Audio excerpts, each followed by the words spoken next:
Hello parents, मैं पिंकी स्वागत करती हूँ आपकी अपनी चैनल पेरेंट्स हेल्प में। माय डियर पेरेंट्स, आप सभी को प्यार भरा नमस्कार। जय Shri Krishna, Radhe Radhe. My dear parents, आज की इस वीडियो में मैं आपको बताने वाली हूँ कि जब हमारे बेबी का जन्म होता है, जब हमारे शिशु का जन्म होता है, तो कभी कभी हमने बहुत सारी चीज़ें अपने बच्चे में नोटिस करी हैं कि कभी हमारे बच्चे के सर पर बहुत ज़्यादा बाल होते हैं, कभी बच्चे के सर पर बहुत हल्के बाल होते हैं और कभी कभी तो बच्चा गंजा ही पैदा होता है। आपने देखा होगा कि जब भी हमारे आसपास किसी भी लेडी के बेबी होता है या हमारे खुद के बेबी हुए हैं, तो आपने नोटिस करी होगी कि किसी बच्चे के बहुत घने बाल होते हैं, किसी के बहुत हल्के बाल होते हैं। ऐसा क्यों होता है, क्या कारण है और हम किस तरीके से इन सारी प्रॉब्लम से बच सकते हैं कि हमारे बच्चे के भी सर पर कम बाल ना हो। सभी माएँ चाहती हैं कि जो भी बच्चा उनके पैदा हो रहा है, चाहे बेबी गर्ल चाहे बेबी बॉय, उसके सर पर बाल अच्छे होने चाहिए, घने घने बाल होने चाहिए, तो बच्चा देखने में कितना क्यूट और प्यारा लगता है। मेरा कहने का सेंस ये नहीं है कि जिनके बाल नहीं होते वो क्यूट नहीं लगते, बट हाँ, हर माँ की ख्वाहिश होती है कि जो बच्चा पैदा हो रहा है उसके सर पर बाल अच्छे हों।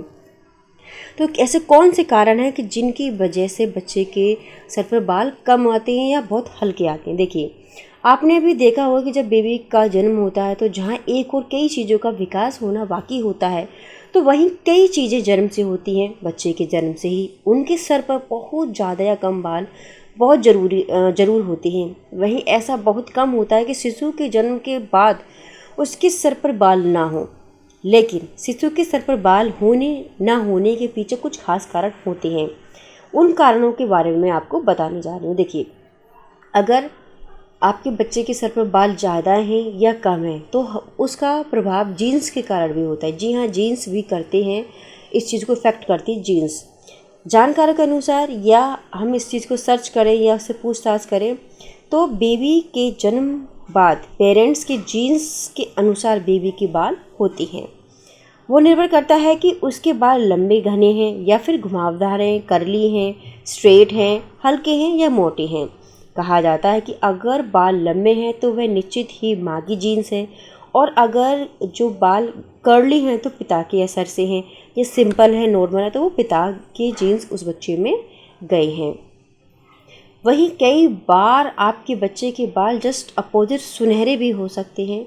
नवजात शिशुओं के बाल पहले 6 मंथ में झड़ने लगते हैं। यह काफ़ी आम बात है, नॉर्मल है। और बच्चों के बाल यदि झड़ रहे हैं तो आप परेशान मत होइए, झड़ने दीजिए, क्योंकि उसके बाद अच्छे बाल उसके आएंगे। शिशुओं के बाल 9 से 12 महीनों की उम्र में फिर से आने लगते हैं।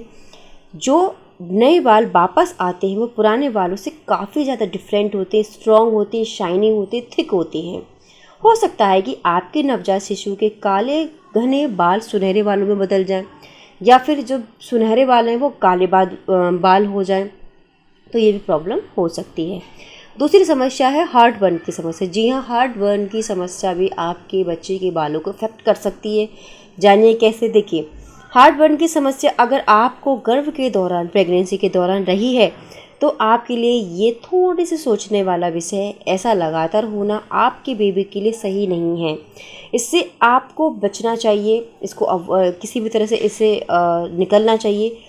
कहा जाता है कि हार्ट बर्न यानी एसिड रिफ्लेक्स जिन भी प्रेग्नेंट लेडी को होता है उनके बच्चे अक्सर सर पर अधिक बालों के साथ पैदा होते हैं, परंतु इसके पीछे के सच या सही कारण का पता अभी तक नहीं लगा है। अभी डॉक्टरों का कहना ये है कि ये कम्प्लीटली प्रूफ नहीं है। ठीक है, सबसे जो हमारे लिए सबसे नाजुक समय वो होता है जब हम प्रेग्नेंट होते हैं।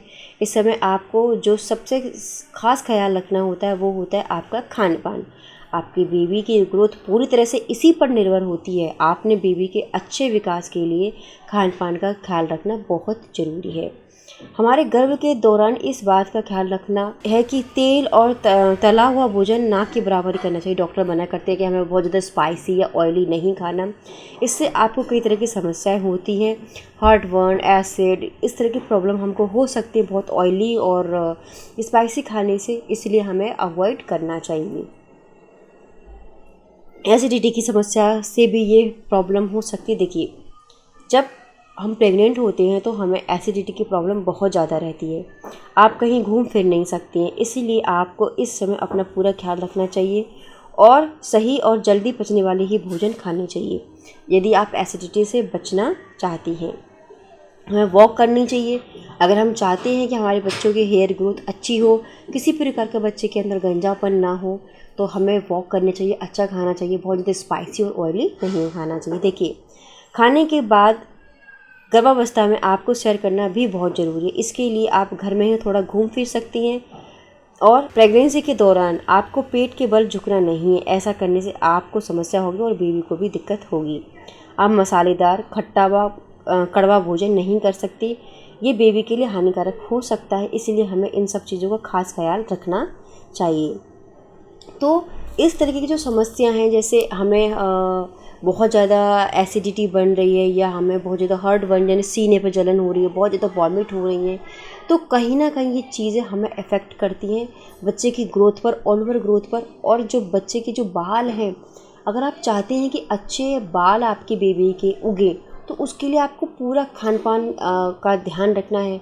कोई भी गैस बनाने वाली चीज़ आपको नहीं खानी है, प्रॉपर आपको डाइट लेना है, योगा करना है, अच्छी तरीके से मसाज करने, अपनी मतलब अपनी बॉडी को एकदम तंदुरुस्त और हेल्दी रखना है खान पान के दौरान। ठीक है, तो जहाँ पर जो मेन पॉइंट है जो कि निकलता है, कंक्लूजन निकलता है कि बच्चे के बाल किस चीज़ पर डिपेंड करते हैं, तो कम्प्लीटली ये जीन्स पर डिपेंड करते हैं और हमारे अच्छे खान पान पर।